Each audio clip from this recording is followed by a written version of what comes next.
Good morning, friends.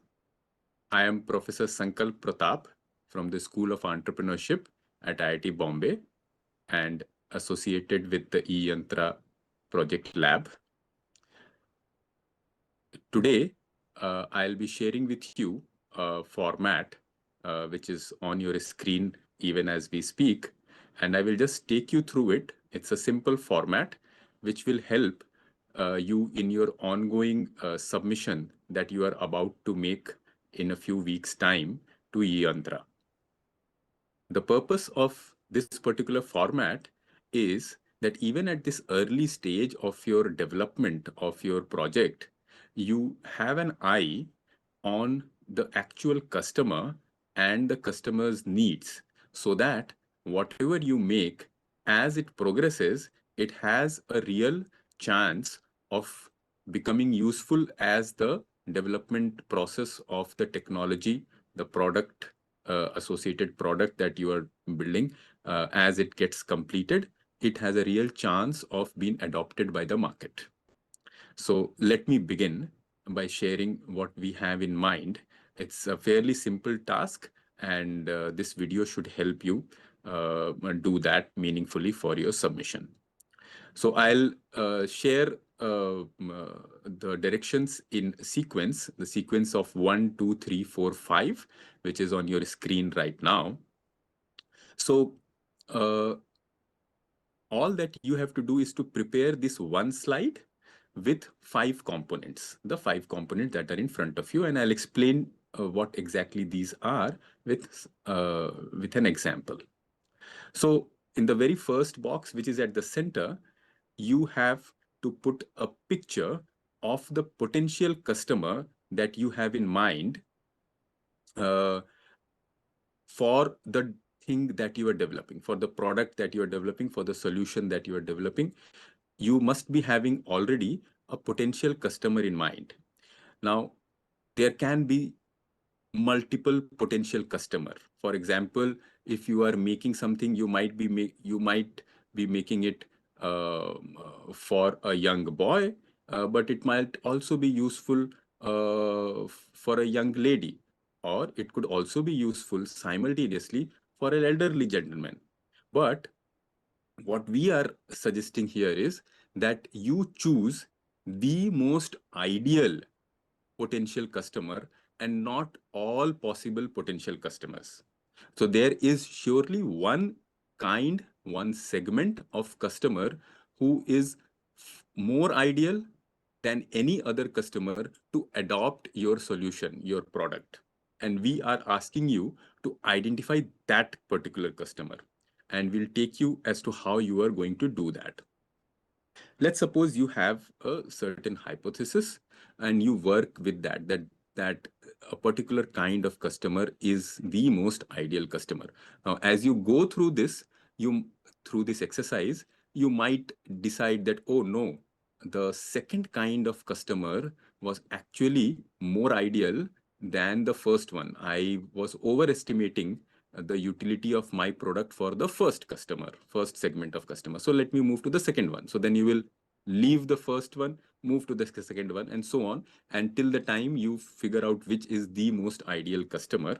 So let me proceed on what you will do in the first one. So let's assume that you have figured that out, that who is the most ideal customer by a back and forth. And that back and forth is this 1, 2, 3, 4, 5 in a way.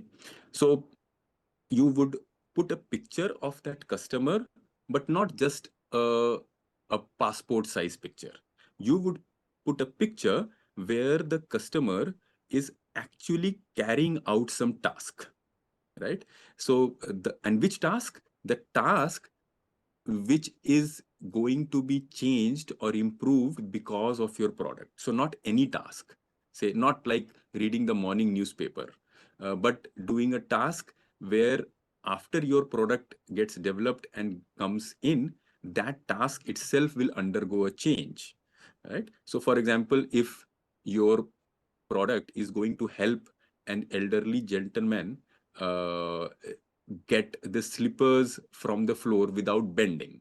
So then the picture that you will put up is an elderly gentleman bending, possibly in pain, but still bending to pick up the slippers. So that is the kind of picture that you will put up in box number 1, right? Now, in the same box, that is box number 1, you would also mention, just below the picture that you have put, you would mention the number of customers or stakeholders. So stakeholders are those people who are not necessarily your customers, but can be influencers. That is, people who have a certain say about what needs to be purchased. It could also be, say, in case of a retail counter, the shopkeeper himself or herself is a stakeholder, but not a customer, right? Your actual customer reaches the retail shop.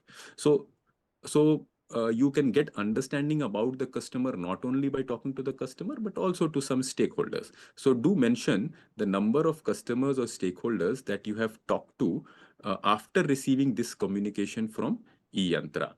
Separately, and that doesn't need to be reported right now, but separately keep a record, maybe in an Excel sheet, a Word document, or whatever suits you best. Keep a record of all the customer conversations. That is, whom did you speak to, the name of the person, including that person's mobile number, email ID in case the person has one. When did you speak? What was discussed? And so on and so forth. Now, these recordings of the customer conversation are going to be very useful for you on an ongoing basis during your product development process. Right? So that's the first thing that you will do. The second box is the box where you will describe the customer. See, till now you have just, in the first box, you have put the picture while the customer is doing something which is related to your future product, and you have written about number of people you have met. The higher the better, by the way. If you just meet one customer, it's not as good as meeting 7 to 8 or 10 or 20 customers. And since all of you are working as part of a group, it's not going to be very difficult. You can just divide the task, and it will also give you lots of insights. So do divide it among your team members. So then in the first box, you put that picture and the number of customers that you have met. So in the second one, you will describe the customer, and describe not in long sentences, but in simple bullet points. And what would be in that description? In this description, you will put in as to who this person is. Like, for example, if you were to try and describe me, you would say, okay, Sankalp Pratap is a faculty at IIT Bombay. His age is somewhere between 45 to 50. Uh, what is his socio-economic profile? His socio-economic profile is that he is, let's say, somewhere his salary would be somewhere between 1.5 lakhs to 2 lakhs kind of figure. What is the kind of vehicle that he uses? So, okay, so he has a four-wheeler, but not a luxury car. Maybe he uses a Wagoner or something like that. That's actually what I use. He works in the education space in a full-time capacity. Where does he stay? He stays in Mumbai, in the locality of Powai. And what kind of dress does he wear? So he wears a branded dress, but not Lacoste. Maybe he buys things from Decathlon and so on. He maybe buys his shirt from Peter England, and not from a luxury brand from Paris. He uses a smartphone, but he doesn't seem to be using an iPhone. He uses a Realme, and so on and so forth. What kind of websites he visits? So he visits BBC, he reads the Hindu newspaper in the morning, or the Indian Express. So all this information, start creating a profile of your potential customer whom you have identified, right? So you describe that in bullet points so that whosoever reads that gets a sense of which person are we talking about. Then moving to box number 3. Here we are trying to record as to what are the top as in most urgent and severe 4 to 5 problems or issues that this particular person whom you have shown and described in box number 1 and 2, what does that person face as the top problems? Why are we doing it? Why are we trying to record this? We are trying to record this because people only solve the urgent problems that they have. They are only ready to change and try out something new when the problem that they are facing is urgent and very important for them. Everybody has hundreds of problems in life, whether you are rich or poor or young or old. Everybody has hundreds of problems.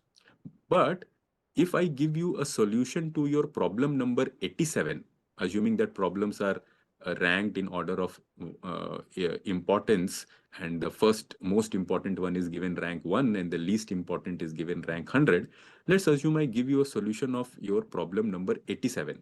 Let me assure you that you, even though you know that this problem will get solved, the problem number 87, you will not purchase the product from me because you have far more important things to spend your time and energy on in solving and making your life better.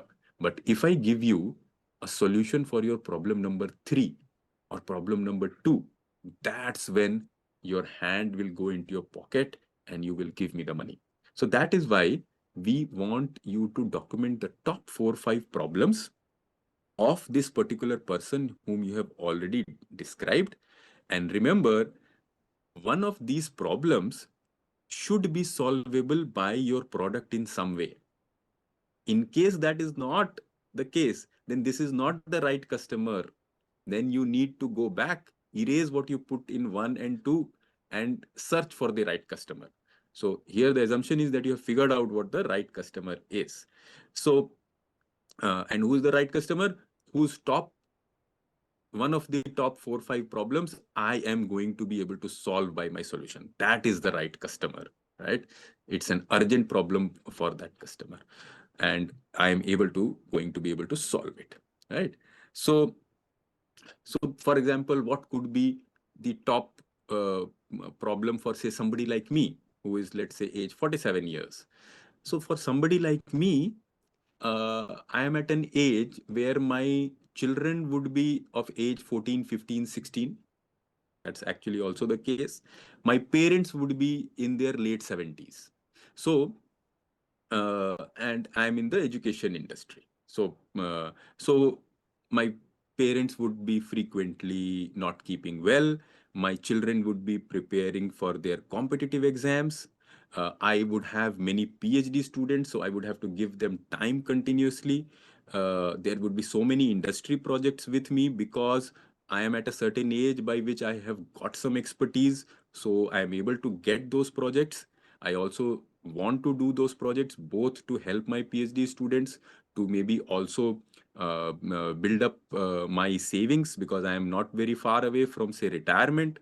Let's say if I am also nearing 50, maybe I also have some health problems. Maybe I have diabetes.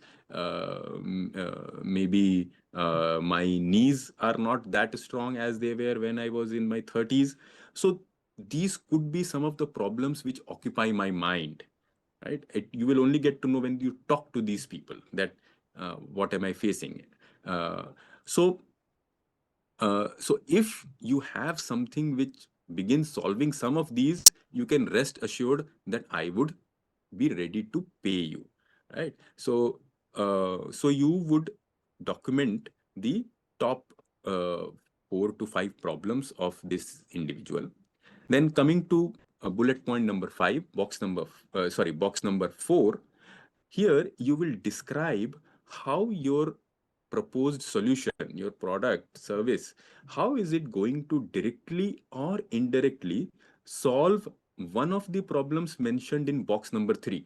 Remember, in box number 3, you are only allowed to mention the top 4 to 5 problems that the customer has. So your solution should be solving directly or indirectly the problem that the customer is, the top 4 to 5 problem that this customer is facing, any one of them, right? So uh,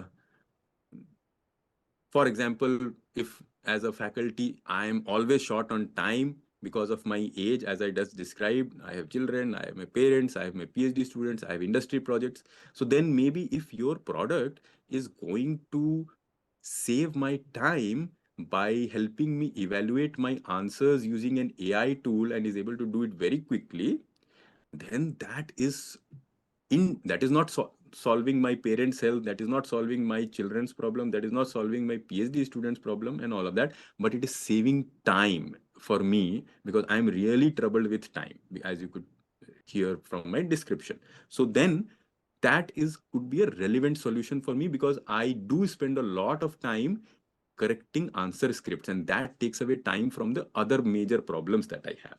So that could be a reasonable solution for a customer like me. And finally, in box number 5, you will record the approximate quantum of improvement, which can be expressed in percentage, in rupees, in time, in terms of new resources that I get. And, for example, instead of 3 days for paper correction, your tool is able to help me do it in 3 hours. So that's a huge, so that is what you will mention, that, around 70-80% of saving of time and so many hours of saving of time every quarter when I have to correct papers for 300 students and so on and so forth. So all that data you will get by talking to a professor, how many papers he or she corrects. Or the improvement could be in terms of cost reduction. Improvement could also be in terms of less physical effort. So we talked about that elderly gentleman who is about to lift, bending his knees, lift the slippers. Now, if your product is able to lift it without that person bending, that's saving some physical effort for that elderly gentleman. Or if cognitive effort, I'm not required to process lots of data, your product helps me do that, and I am regularly required to process a lot of data, so that cognitive effort can get reduced. I can get new resources or new facilities. I can get connected to hundreds of experts in the area that I'm doing research on at the click of a button. So that's a new set of resource given to me which I could not have reached without your product's facilitation. So these are all potential benefits that can come in as benefits. Depending on which customer you have chosen and what you are solving for, you will have to figure out what is the improvement, and then you quantify it in some way or the other. So that completes your box number 5. So all these boxes should tie up with each other in a cohesive way. So when you write it and show it to anybody, that person should say, yes, it seems you have got the right customer, you are giving the right solution, and you're making a significant benefit for that customer, which you have mentioned in box number 5. Remember, cost reduction of 5% has no meaning. Time saving of 3% has no meaning. It's only when it is significant that it has meaning. So in case after reaching box 5, you realize that I'm saving cost by 2%, please erase all of it and search for that customer for whom you are saving 25% and not 2%. So that's the iterative way in which you will fill up this particular slide. That's all from me. And for any clarifications, of course, you can reach out to eYantra and we'll be happy to answer your queries. Thank you.